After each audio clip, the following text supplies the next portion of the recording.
பாலசுப்ரமணியர் அருளால் ஆன்மீக அன்பர்கள், நேயர்கள், ஜோதிட அன்பர்கள் அனைவருக்கும் அன்பான வணக்கங்கள். நான் உங்கள் வாழ்க வளமுடன் ஜோதிடர் ஸ்ரீ குரு சுந்தர வடிவேல்.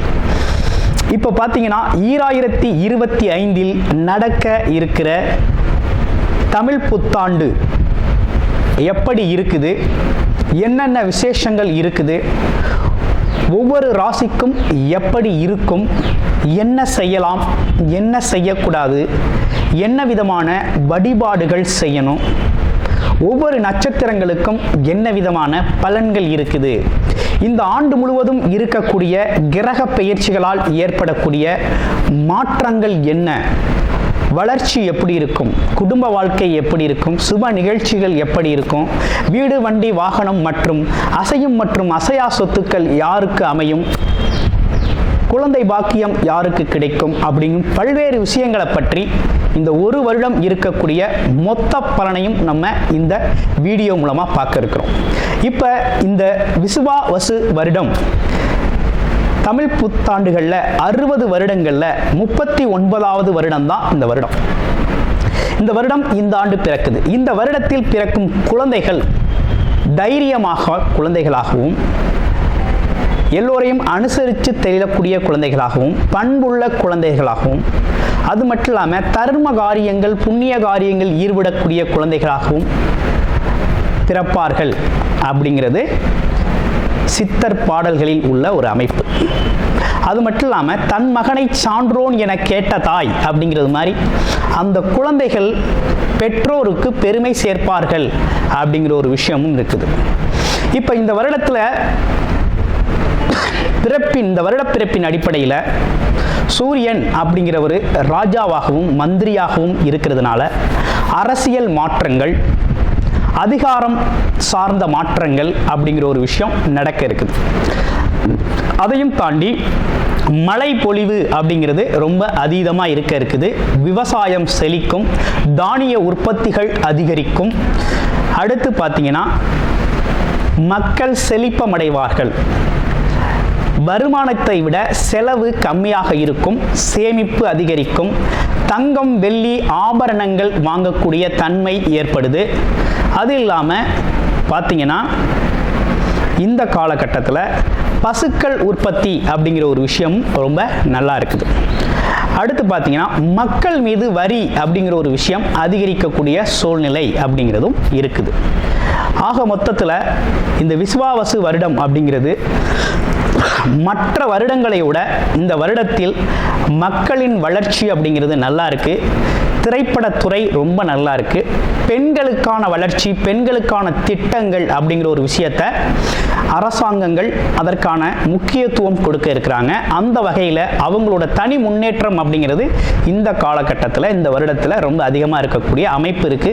குறிப்பாக எல்லார் குடும்பங்களிலும் சுப நிகழ்ச்சிகள் நடக்கக்கூடிய ஒரு தன்மை, திருமண பாக்கியங்கள் கைகூடக்கூடிய ஒரு அமைப்பு, குழந்தை பாக்கியங்கள் கிடைக்கக்கூடிய அமைப்பு, கோவில் வழிபாடுகள், தர்ம காரியங்கள், புண்ணிய காரியங்களில் மக்கள் ஈடுபடக்கூடிய ஒரு தன்மை அப்படிங்கிறதெல்லாம் ரொம்ப மிக சிறப்பாக இருக்கக்கூடிய இந்த விசுவாவசு வருடத்தில் உங்கள் ராசிக்கு எப்படி இருக்கும் அப்படிங்கிறத இப்போ பார்ப்போம்.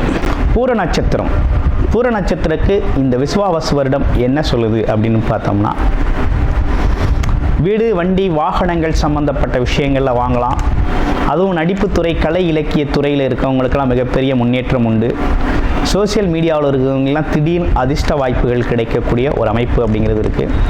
வேலை சார்ந்த விஷயங்கள் அனைத்தும் லாபகரமாக இருக்கக்கூடிய ஒரு அமைப்பு. தொழில் சார்ந்த அமைப்புகள் அப்படிங்கிறது மிகப்பெரிய லெவலில் வெற்றி அடையக்கூடிய ஒரு தன்மையை கொடுக்குது. ஆமாம், நீண்ட நாள் ஆசைகள், கனவுகள் நிறைவேறக்கூடிய ஒரு நல்ல காலகட்டமாக இருக்குது. குழந்தைகளோட எதிர்காலம் குறித்து அவர்களோட தேவைகளை நிறைவேற்றும் விதமாக இருக்குது. குழந்தைகளுக்கும் உங்களுக்கும் இலக்கமான ஒரு விஷயங்கள் ஏற்படக்கூடிய ஒரு அமைப்பு. பூர்வீக சம்பந்தப்பட்ட விஷயங்களில் நல்ல முன்னேற்றம் ஏற்படும். குலதெய்வ அருள் அப்படிங்கிறது அற்புதமாக இருக்கக்கூடிய ஒரு நல்ல வருடமாக இந்த வருடம் அப்படிங்கிறது அமைஞ்சிருக்குது. அனைவருக்கும் இனிய புத்தாண்டு நல்வாழ்த்துக்கள். பித்ருக்காரகன், ஆத்மக்காரகன் அப்படின்னு சொல்லக்கூடிய சூரிய பகவானை ஆட்சி அதிபதியாக கொண்ட சிம்மராசி அன்பர்களை, சிம்மராசி அப்படின்னு எடுத்துக்கிட்டோம் அப்படின்னா எதுலையும் ஒரு தன்னம்பிக்கை உடைய ஒரு அமைப்பு அப்படிங்கிறது சிம்ம ராசிக்கு உண்டு. தன்னம்பிக்கையோடு செயல்படக்கூடிய ஒரு ஆற்றல் அப்படிங்கிறது உண்டு. தனித்து செயல்படக்கூடிய ஒரு தனி துணிச்சலுடன் செயல்படக்கூடிய ஒரு தன்மை அப்படிங்கிறது எப்போதுமே உண்டு. அதே போல் நிர்வாகத்திறன் அப்படிங்கிறது ரொம்ப அற்புதம். அதுலேயும் குறிப்பாக ஒரு குடும்பத்தில் சிம்மராசி பெண்கள் அந்த வீட்டோட தலைவியாக இருந்தாங்க அப்படின்னா நிர்வாகம் ரொம்ப அற்புதமாக இருக்கும். ரொம்ப பக்காவாக நிர்வாகம் பண்ணுவாங்க. சரி, இப்போ எப்படி இருக்குது இந்த வருஷம் அப்படின்னு பார்க்கையில், இந்த வருடம் பார்த்தீங்கன்னா உங்களுடைய ராசிக்கு 10ஆம் இடத்துல இருந்த குரு பகவான் வருகின்ற மே மாதம் 14ஆம் தேதி, மே மாதம் 14ஆம் தேதி பார்த்தோம்னாக்க அவர் 11ஆம் இடம்னு சொல்லக்கூடிய லாபஸ்தானத்துக்கு பயிற்சி அடைகிறார். அதை தொடர்ந்து ராகு கேதுக்கள் பார்த்தீங்கன்னா மே 18ஆம் தேதி பார்த்தீங்கன்னா பயிற்சி அடைகிறாங்க. ராகு கேதுக்கள்லாம் எங்கே இருந்தாங்க அப்படின்னா உங்களுடைய ராசிக்கு 8ஆம் இடத்துல ராகு பகவானும் 2ஆம் இடத்துல கேதுவும் இருந்தவங்க இப்போ 7ஆம் இடத்துல ராகு, ராசியிலேயே கேது பகவான் வந்து அமர்றாரு. இப்படிப்பட்ட கிரக மாற்றங்கள். இதனை தொடர்ந்து சனி பகவான், இவ்வளவு நாளாக கண்டக சனியாக இருந்த சனி பகவான் இந்த வருடம் ஃபுல்லாகவே அஷ்டம சனியாக சஞ்சாரம் செய்யக்கூடிய ஒரு நிலை அப்படிங்கிறது உங்கள் ராசிக்கு ஏற்பட்டிருக்கு. இதெல்லாம் எப்படி இருக்க போகுது நம்மளுடைய ராசிக்கு இவ்வருடம் கோச்சார நிலை கிரகங்கள் என்ன விதமான பலனை தலை இருக்குது அப்படின்னு பார்க்கையில், தடைப்பட்ட திருமணங்கள், நீண்ட நாள் தடைப்பட்ட திருமணங்கள் அனைத்துமே சிறப்பாக நடக்கும். அதுலேயும் குறிப்பாக திருமண ஒப்பந்தங்கள் ஆயிருச்சு அப்படின்னா நீண்ட நாள் தள்ளி போடாமல் விரைவாக திருமணத்தை முடிக்கணும். ஒன்று.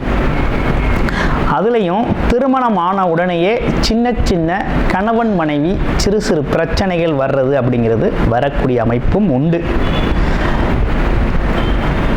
பிறகு சமாதானம் அப்படிங்கிறதும் ஏற்பட்டுரும். அதனால் இதில் பெரியவங்க தலையிடுறது அப்படிங்கிறத கொஞ்சம் தலையிட்டு பெருசாக்காமல் பார்த்துக்கணும். அடுத்து இரண்டாவது விஷயம் என்னன்னு கேட்டிங்கன்னா, வேலை மற்றும் தொழில் துறைகளில் சிறு சிறு தடைகளும் தாமதங்களும் வந்து விலகும். ஆனால் வெற்றி பெறும், லாபம் வரும், வருமானம் வரும். உங்கள் கஷ்டத்திற்கான உழைப்புக்கான பலன் அப்படிங்கிறது கண்டிப்பாக உண்டு, உறுதியாக கிடைக்கும். ஏன்னா குரு பகவான் லாபஸ்தானத்தில் இந்த வருஷம் வந்து உங்களுக்கு அமர்ந்திருக்கிறார். அமர்ந்தவர் வந்து ரொம்ப அற்புதமாக உங்களோட அமைப்பு இருக்குது. அப்போ பணம் பொருள் பண வரவில் பிரச்சனை இல்லை, ரொம்ப நல்லா இருக்கு. வருமானம் வரும், பொருள் சேரும். விஷயம் எங்கே இருக்குன்னா, அஷ்டமச்சனி அப்படின்னு சொல்லக்கூடிய இடத்துல தான் இருக்குது. அஷ்டமச்சனி என்ன பண்ணுவார் அப்படின்னு பார்க்கையில், உங்களோட உடல் ஆரோக்கியத்தில் குறைபாடு ஏற்படுத்துவார். குறிப்பாக மனம் சார்ந்த விஷயத்தில் ஒரு தடுமாற்றத்தை ஏற்படுத்துவார். அடுத்து உடல் சார்ந்த ஆரோக்கியத்திலையும் கொஞ்சம் குறைபாடை ஏற்படுத்துவார். சின்ன பிரச்சனைனாலும் உங்களுடைய மருத்துவரை அணுகிருங்க, அது ரொம்ப நல்லது. அதே நேரத்தில் மனைவியோட உடல் ஆரோக்கியத்திலையும் கொஞ்சம் கவனம் எடுத்துக்கணும். என்ன காரணம்னா, 7ஆம் இடத்துல ராகு பகவான் வந்து அமர்றார். குரு பகவான் பார்க்கறதுனால, ஆனால் எவ்வளவு பிரச்சனையாக இருந்தாலும் குருவோட பார்வையில் அது சரியாயிடும். இருப்பினும் கவனம் அப்படிங்கிறது ஒரு விஷயம் தேவைப்படுது. அதே போல் பெண்களுக்கு அப்படின்னு எடுத்துக்கிட்டோம்னா, அடிவயிறு சம்பந்தப்பட்ட சின்ன சின்ன பிரச்சனைகள் வந்து போகக்கூடிய காலகட்டமாக இருக்குது. அதனால் உணவு பழக்க வழக்கத்தில் கொஞ்சம் கவனம் எடுக்குங்க. மாதவிடாய் காலத்தில் கொஞ்சம் கூடுதல் கவனம் அப்படிங்கிறது உங்களுக்கு தேவைப்படும்.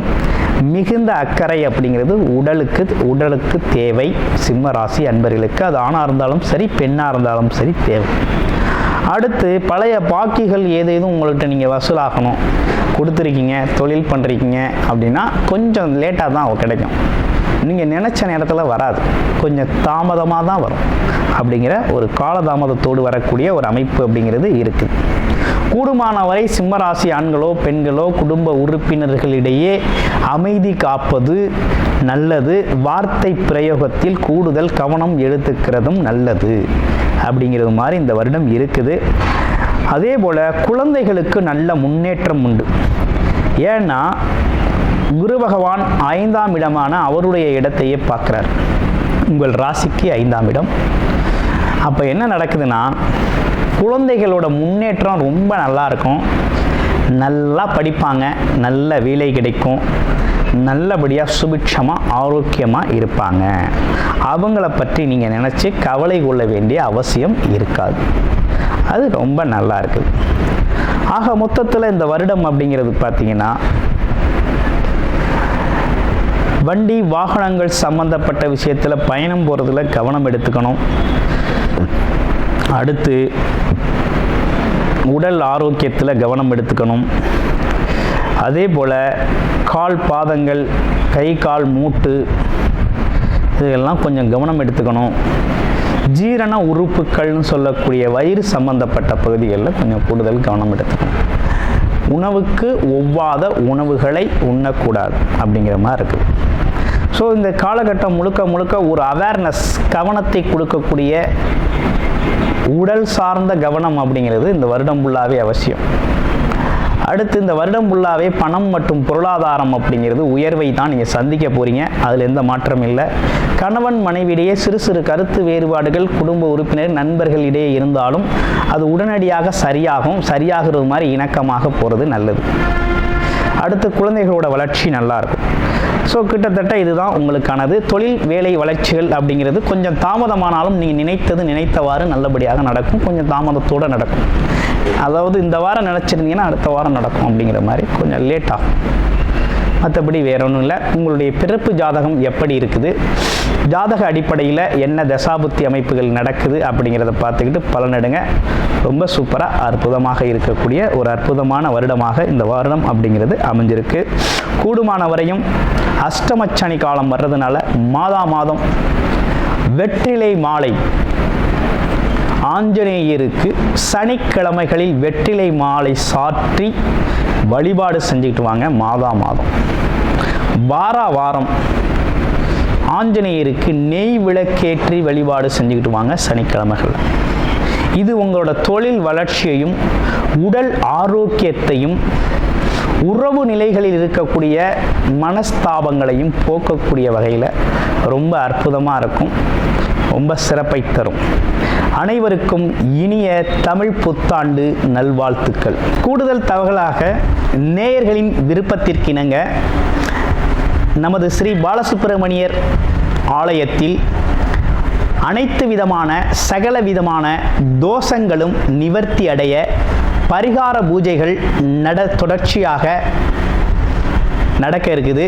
அது மட்டும் இல்லாமல் திருமண தடை, குழந்தையின்மை, தொழில் முன்னேற்றம், வேலை வாய்ப்பு கிடைத்தல், ராகு கேது தோஷங்கள் நிவர்த்தி அடைய, குலதெய்வ அருள் கிடைக்க, கடன் பிரச்சனை தீர, வாழ்வில் பணம் பொருள் செல்வாக்கு அதிகரிக்க, இப்படிப்பட்ட விஷயங்களுக்காக பல்வேறு விதமான சகல பிரச்சனைகளுக்கும் தீர்வு கிடைக்கும் வகையில் பரிகார பூஜைகள் நமது ஸ்ரீ பாலசுப்பிரமணியர் ஆலயத்தில் நேயர்களின் விருப்பத்தின் பேரில் தொடர்ச்சியாக நடக்கிறதுக்கு உங்களுக்கு விருப்பம் இருக்கும் பட்சத்தில் டிஸ்பிளேல தர நம்பருக்கு கால் பண்ணி உங்களுக்கான பரிகார பூஜைகளை ஸ்ரீ பாலசுப்பிரமணியர் ஆலயத்தில் செய்து கொள்ளலாம். நன்றி, வணக்கம்.